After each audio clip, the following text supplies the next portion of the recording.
Welcome back to SoFi Stadium, where the Los Angeles Rams just completed over 2 hours of work. With Maurice Jones-Drew, I'm JB Long, and 3 weeks from tomorrow, they'll play host to the Dallas Cowboys Sunday Night Football, the Week 1 opener. And before we get to our on-field observations, I think we just have to say, is this place made for prime time or what? I mean, it's unbelievable, especially with the sun going down, the way it all shined off the canopy. It was amazing. And to see the lights brighten up as it got darker made those helmets, like you said, pop just a little bit. Oh, this was special. So great to be here. We wish you could join us. Hope to be able to sooner rather than later. Let's start with Aaron Donald, who we said earlier might have his statue outside this stadium someday, and we've often heard how much of a practice wrecker he can be. That was the story again here today. We credited him with at least 4 sacks and a forced fumble. It might have been 5. You know, the funny thing is, what we saw in training camp, what we saw in those practices, you saw out here. Aaron Donald was dominant like he was throughout training camp, like he's been throughout his whole career, and there was nothing short of that out there. But, you know, great work for that offensive line. He went against 3 different guards, got pressure consistently, and you saw the pressure around him start picking up to it as the night went on. On the offensive side of the football, Maurice Jones-Drew and I were struck with just how well rookie receiver Van Jefferson played against the defensive reserves, some 2s and 3s. He shredded them and ended up with a touchdown on the back right pylon. And we kind of looked at each other and said, you know, it might be time for him to start matching up more with Jalen Ramsey and the ones. And lo and behold, after the halftime break, that's exactly what happened.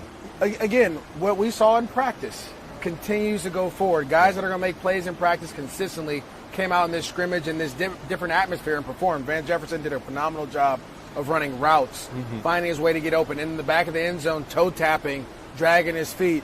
And then before that, or after that, going against Jalen Ramsey, had some good catches with a little bit of space created, and almost had a fade ball in the back end of the end zone as well. So he is a player that is primed and ready to make plays for this Rams offense come week 1. All right, on the downside of things, not surprisingly, a few pre-snap penalties, procedural issues. Oftentimes in the first half, Sean McVay seemed to be struggling with the communication system, so that's why we're here. No question. And the Rams will do it again next Saturday in anticipation of that Week 1 opener. And then I think some more question marks, unfortunately, in the running back room right now. We saw Darrell Henderson tweak something. No specifics on his injury, though I'm sure we'll get an update from Sean McVay post-practice. He did not return for second-half action. And then in the subsequent series, rookie Cam Akers had it stripped by Aaron Donald. Again, a group that has a lot of questions. All right, this group of Malcolm Brown, Darrell Henderson, and Cam Akers are going to have to find a way to get this offense going, because this offense goes with the running back. With Todd Gurley being gone, the expectation rises. And so obviously you hope Henderson's healthy and will be ready and healthy for week 1. Cam Akers has to focus on carrying the ball and doing that, but he also had a great run in the second half and broke on a pitch toss. So hopefully you can, hold on to that ball. Ball security is the most important thing, and continue to get better. All right, we'll have an update on the kicking competition, and we'll hear from Serena Morales in just a moment. But let's check in with our sideline reporter, our Super Bowl champion, DeMarco Farr, for his observations on this Saturday night.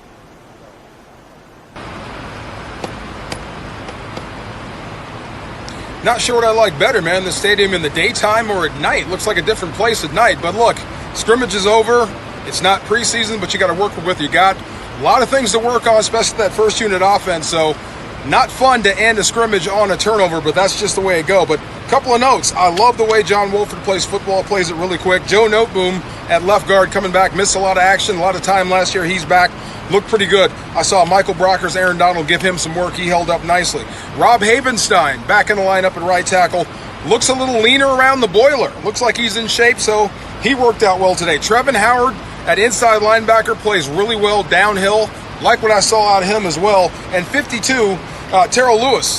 Very intriguing prospect at outside linebacker. I love his instincts. I love the way he gets to the football. So a lot of good things, but a lot of things to work on, man. Back to you guys.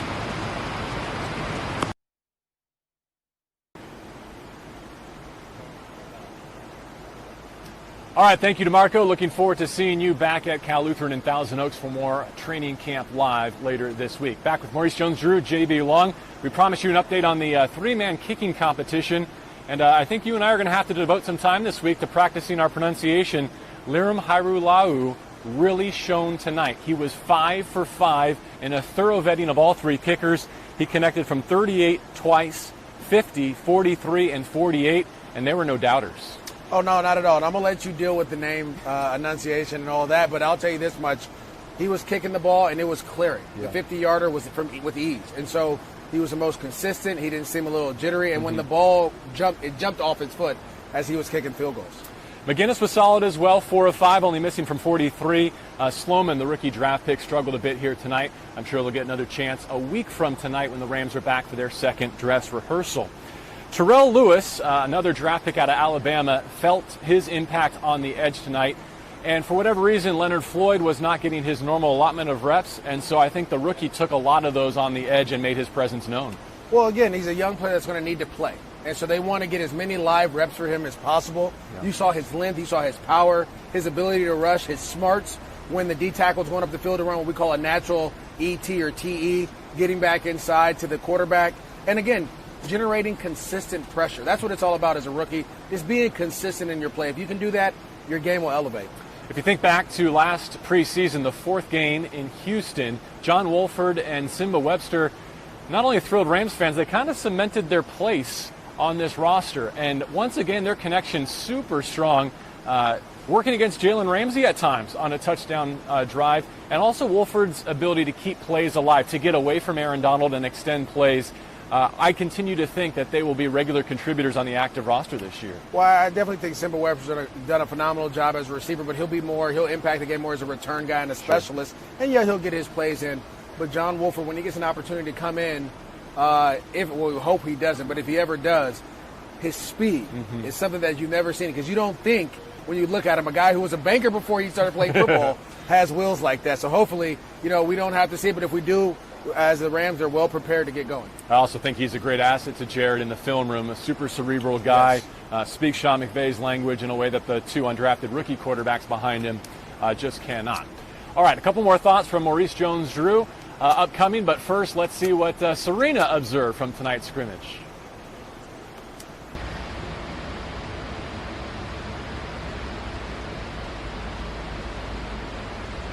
Guys, I'm here in the north end zone where in the first half of this scrimmage, rookie Van Jefferson, caught a touchdown pass right behind me. I'd say the 2 rookies, Van Jefferson and Cam Akers, really stood out to me as far as how they held themselves. They experienced their first highs and lows of the NFL.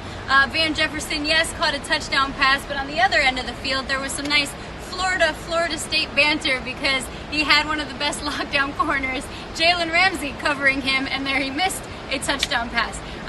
Cam Akers, as I mentioned earlier, again, very impressive, had some great drives in the second half of the offense, and that is after Aaron Donald ripped the ball out of his hands in the first half of this scrimmage, kept it together, and really finished strong. I think it was a great performance from those 2 specifically that caught my eye. I'd say the guys in general, all the players, while they took this scrimmage very seriously, there was a lot of fun. Greg Gaines at the end kind of scoring a defensive touchdown, throwing the ball over the goalpost was fun. Aaron Donald, they're all kind of giving handshakes. Those things really stood out to me, but there was a serious side to it where they were trying to just show, hey, we're ready to play some ball.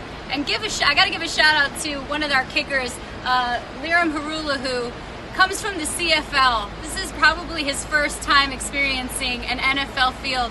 At the end of the scrimmage, walked up to the 50-yard line with his cell phone and took a picture. So shout out to him, because again, these moments like this mean so much to these players, and we don't really get to see that. So shout out to him. It was really cool for me to experience it. Overall, seeing the uniforms from day to night, they pop, it looks great, and I can't wait for the 2020 season.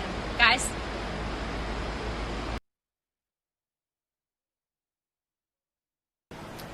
All right, thank you, Serena. Have a good rest of your night, and I'm reminded just how much I can't wait to see what HBO's Hard Knocks does with all of the content from tonight's trip to SoFi Stadium. Back one more time with Maurice Jones-Drew. I'm JB Long. Thank you for being with us as the Rams play their first of 2 scrimmages. We'll be back here next Saturday night as well. And I think we're all curious to see, what did it look like? What did it sound like? What did it feel like to play football again in this environment? Not just the new stadium, but without any sort of audience. Maurice, what were your takeaways? You really have to focus. And it's funny because when there's crowd noise, people are like, oh, that can be distracting noise. It's easier to focus when people are screaming at you and yelling at you because you have to kind of tone them out. But with none of that, you have to really focus in on your job and listen and understand. You can't take many things for granted. You have to over-communicate in those type of situations. And we saw a couple errors here and there, but to me it seems like the Rams kind of handled this atmosphere the right way. They'll continue to push forward. Yes, like you said, some early false starts and procedural penalties, but that's going to come with time. They're going to get better at that. But they're going to continue to move forward and just learn to play in this type of environment. We know that in stadiums around the league, the NFL is experimenting with what's the right level of, artificial crowd noise, Right. and we did get a sense of that tonight. Almost felt like white noise, like enough to make you feel that you're at a game. Right. You're in the middle of an NFL Sunday.